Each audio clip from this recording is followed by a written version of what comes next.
And what'll happen is because you care about them, you'll give up your vision to go support them when they're not even living up to what they said they were going to do.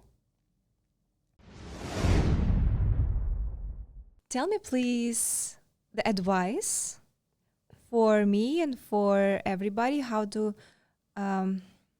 be successful in life, how to become a better version of yourself, since I know you help people to become a leader and to become successful. So you're asking me for like the overall secret? Tell me just one. Tell me just one tip. Like you ask me for the tip, I ask you for the tip. Well, one I talk about on the show a lot, so I'll repeat that first, is just you can't half-ass things. You just have to go for it. Just go all the way through and see what happens. If you fail, fine, you'll move on, but you can't half make decisions. So I think so many people don't achieve their goal because they weren't willing to risk all out. They weren't willing to have the conversation that needed to be there, or they were too afraid of going bankrupt. They're afraid of losing their jobs, so they never ever risk. So one is just you have to go all out. The second thing, and I'll be honest, I even tell people this that are going into any sort of leadership training, if you're going into AA, if you're going to law school, when you get there, remember how I said I watch the audience? Yeah. I watch the audience everywhere I go. Mm-hmm. And what I look for when I watch the audience, if I'm a participant in something, is I look for who the winners are and who the losers are. And I just go play with the winners. I find the winners in the room, and that's who I want to hang out with. Because like AA, for example, there's people that go to AA who want to be sober, and there's people that are going to AA because they were forced to go. But I think in anything in life, there's going to be people that really want to be there and want to go for it, and people that don't.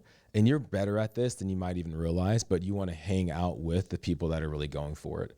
Mm-hmm. So you going back into this program, when you go there, if you go try to be in a relationship with everybody in there at once, you'll fail, and not all of them are worth your time yet. So you just play with leaders. You get to go play with leaders, and then you will rise up to the level of the people you're playing with. But what about people that are not leaders? And what about to like help them or support them to become one? Do you feel like you're a leader? Yes. Then that question doesn't even apply to you. You're worried about everybody else right now? First, about myself. Uh-huh. But I would love to support other people.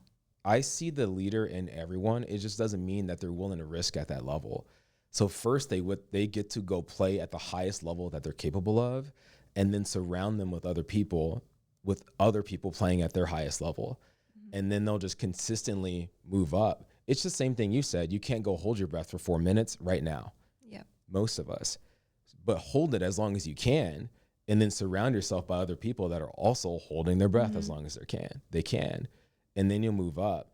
I think what often happens is when we have these big friend groups and we have all these people we can be in a relationship with, we go get into relationship with people that we're comfortable with, or that buy our bullshit, won't call us out, that keep us down. Do you know what I'm saying? Mm-hmm. We get into relationships that keep us down. We keep friendships around that don't challenge us to be better. And so the biggest thing, I think it's not that we don't want to be better. It's, am I willing to risk it? And am I willing to surround myself with people who will keep me accountable? Mm-hmm. Is this landing at all for you? Yeah. And I don't like saying this, and I don't even know if I'll post it, but that's my invitation to you, is you go all out and then focus on the people that are going all out.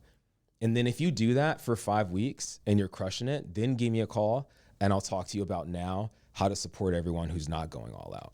Mm-hmm. But don't support them before you're ready. Because they are there for that reason.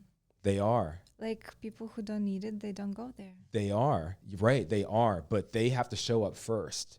And what will happen is because you care about them, you'll give up your vision to go support them when they're not even living up to what they said they were going to do.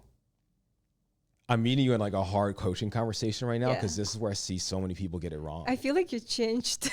Oh yeah, because I turned on. Yeah, I turned on. It became a lot more okay. It's like a different person now. Is it scary? No, but yeah. Well, my intensity. Not scary. No, it's actually great. My intensity goes up because you like honest. You are yourself, like who you are, and you don't care.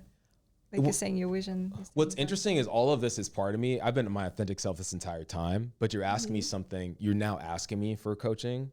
Yeah. and I'm meeting you with the intensity required, but I'm also meeting you with the intensity required to make that decision, to decide for the first 5 weeks, I'm just going to focus on me winning and playing with the other people that are winning and playing as hard as me. And then once we're winning, I'll go help everybody else. But by the way, they could also be playing as winners too. You hear what I'm saying? Yes, because we all have to be on the same level, on the same wave. Yes. Like if you catch the wave, you own it, and we all own it. And the challenge is that they come up and play at the level you're playing at, not that you collapse how you're playing to go help them. Yeah. That's my answer. Don't lose the wave. That's my answer.